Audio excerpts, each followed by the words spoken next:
Biztosan emlékeztek, hogy a fesztivál első napján megérdeklődtem tőletek, hogy kik azok az előadók, akikre a leginkább kíváncsiak vagytok. Most nézzük meg így a fesztivál utolsó napján, hogy kik tetszettek a legjobban.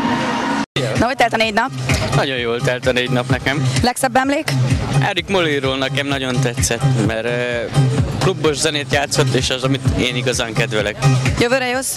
Igen, biztos. A legjobb koncert a Péter Fibori tetszett, mert annyira én nem vagyok az elektronikus zenék híve, de szeretem, hogy megtalálható mindenféle. Például most lesz az Airy Mafia, amit várok nagyon.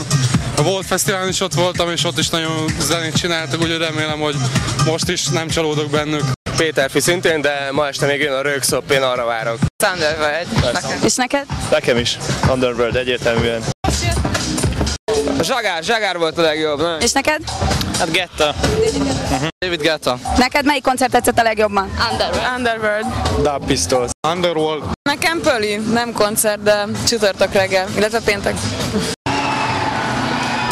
Hát fiúk, lányok, ennyi volt idén a Balaton Sound. Remélem, hogy nagyon jól éreztétek magatokat. Én biztosan itt leszek jövőre, remélem, hogy ti is.